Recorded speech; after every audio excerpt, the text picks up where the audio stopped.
Welcome in jungle world. एक जंगल में बहुत सी मछलियों से भरा एक तालाब था।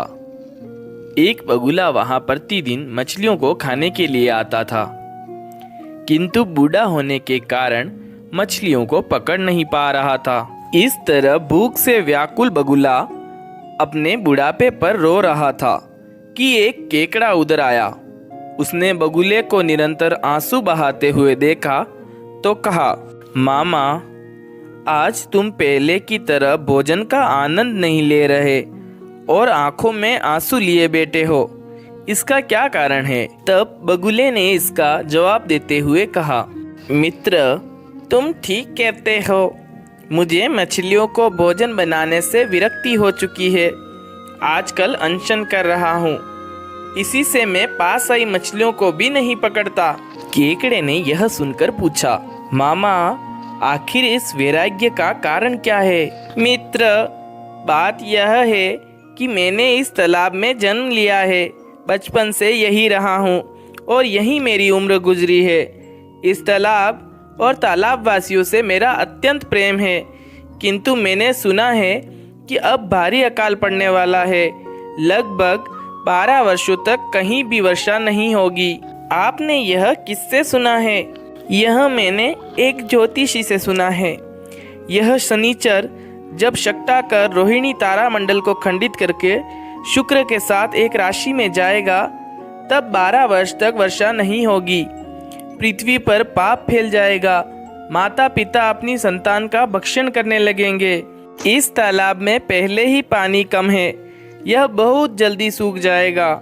इसके सूखने पर मेरे सब बचपन के साथी, जिनके बीच में इतना बड़ा हुआ हूँ, मर जाएंगे। उनके वियोग दुख की कल्पना से ही मैं इतना रो रहा हूँ और इसलिए मैंने अनशन किया है। दूसरे जलाशयों के सभी जलचर अपने छोटे छोटे तालाब छोड़कर बड़ी बड़ी झीलों में जा रहे हैं। बड़े बड़े जलचर तो स्वयं ही चले जाते हैं। छोटों के लिए ही कठिनाई है। दुर्भाग्य से इस जलाशय के जलचर बिल्कुल निश्चिंत बैठे हैं, मानो कुछ होने वाला ही नहीं है। उन्हीं के लिए मैं रो रहा हूँ, उनका तो वंश नाश हो जाएगा। केकड़े ने बगुले के मुख से यह बात सुनकर अन्य सब मछलियों को भी भावी दुर्घटना की सूचना दे दी।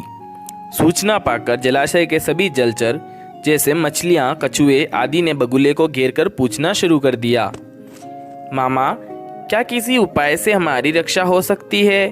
तब बगुले ने जवाब दिया, यहाँ से थोड़ी दूर पर एक प्रचुर जल से भरा जलाशय है। वह इतना बड़ा है कि 25 वर्ष सूखा पड़ने पर भी ना सूखे।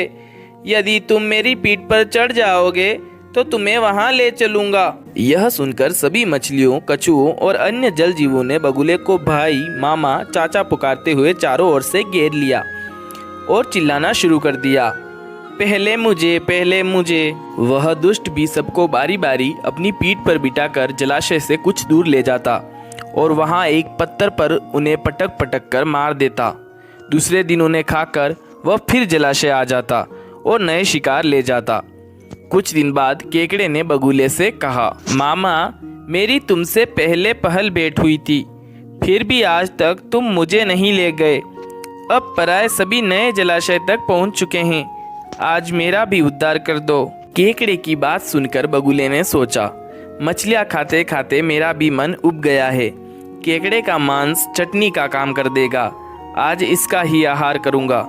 यह सोचकर उसने केकड़े को गर्दन पर बिठा लिया और वध स्थान पर ले चला। केकड़े ने दूर से ही जब एक शिला पर मछलियों की हड्डियों का पहाड़ सा देखा तो वह समझ गया कि यह बगुला किस अभिप्राय से मछलियों को यहाँ लाता था। फिर भी वह असली बात को छिपाकर प्रगट में बोला, मामा, यह जलाशय अब कितनी दूर रह गया है? मेरे भार से तुम इतना थक गए होंगे, इसलिए पूछ रहा हूँ।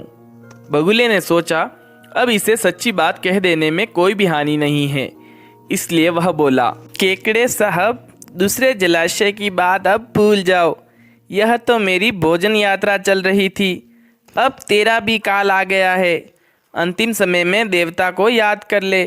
इसी शिला पर पटक कर तुझे भी मार डालूंगा और खा जाऊंगा। बगुला अभी यह बात कह ही रहा था कि केकड़े ने अपने तीखे दांत बगुला की नरम मुलायम गर्दन पर गाड़ दिए।